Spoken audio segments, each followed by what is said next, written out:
वादग्रस्त IAS अधिकारी पूजा खेडकरवर UPSCनं कारवाई केली, पण पूजा खेडकर प्रमाणेच MPSC मध्ये देखील काही उमेदवार डंकी मार्गाचा अवलंब करतात का असा प्रश्न उपस्थित केला जातोय आणि याला कारण ठरतंय विरोधी पक्षनेते विजय वडेट्टीवारांनी 6 महिन्यांपूर्वी केलेली एक तक्रार।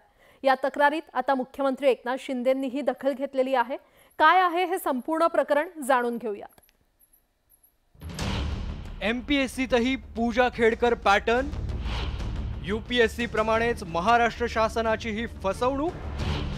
विजय वडेट्टीवारांचं ते पत्र पुन्हा चर्चेत। सांगली आणि साताऱ्यातील उपजिल्हाधिकारी रडारवर। वादग्रस्त ट्रेनी IAS अधिकारी पूजा खेडकर आणि त्यांचे एक ना अनेक कारनामे। हे कारनामे बाहेर आले आणि त्यासोबतच त्यांनी UPSCची फसवणूक केल्याचंही उघड झालं। पण UPSC प्रमाणेच MPSCतही असाच खेडकर पॅटर्न राबवला जातोय का असा प्रश्न निर्माण झालाय आणि याचं कारण ठरलंय विरोधी पक्षनेते विजय वडेट्टीवारांनी सरकारला लिहिलेलं हे 6 महिन्यांपूर्वीचं पत्र।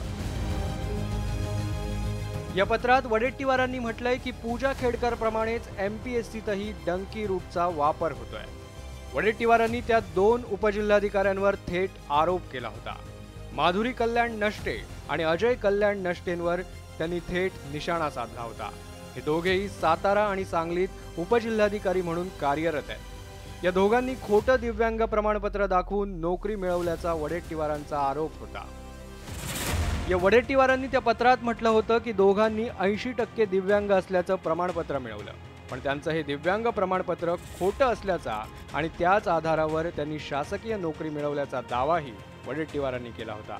त्याचबरोबर या दोघांवर फौजदारी गुन्हा दाखल करून त्यांना सेवेतून निलंबित करण्याची मागणीही त्यांनी पत्रात केली होती। दरम्यान वडेट्टीवारांनी दिलेल्या त्या पत्राची दखल आता खुद्द मुख्यमंत्री घेणार असल्याची माहिती आहे।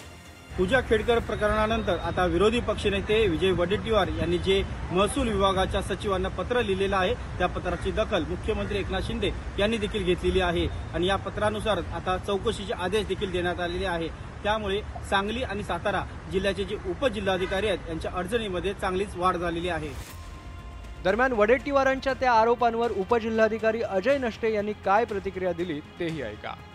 मी स्वतः राज्यसेवा 2017 या परीक्षेमधून राज्यात 4थ्या क्रमांकाने पास होऊन मी खुल्या प्रवर्गातून उपजिल्हाधिकारी पद मिळवलेलं आहे। तसेच माझी मोठी बहीण अर्चना कल्याण नष्टे हिने राज्यसेवा 2014 या परीक्षेतून OBC या प्रवर्गातून तिला ते पद मिळालेलं आहे।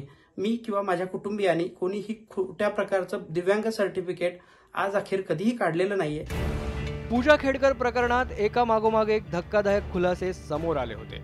IAS परीक्षेवेळी दिव्यांग प्रमाणपत्र, त्यासाठी खोटे पत्ते, कोट्यवधींचं उत्पन्न असताना नॉन क्रिमिलियर सर्टिफिकेट या आणि इतर अनेक कारणांमुळे खेडकर अडचणीत आल्या आणि त्याची दखल घेणं UPSCलाही भाग पडलं। UPSCनं खेडकरांची नियुक्ती रोखून त्यांच्या प्रकरणाची सखोल चौकशी केली आणि या चौकशीत धक्कादायक निष्कर्ष समोर आले। IAS पूजा खेडकर प्रकरणात UPSC कडून सखोल तपास करण्यात आला। या तपासानंतर UPSC कडून कारणे दाखवा नोटीस देण्यात आली।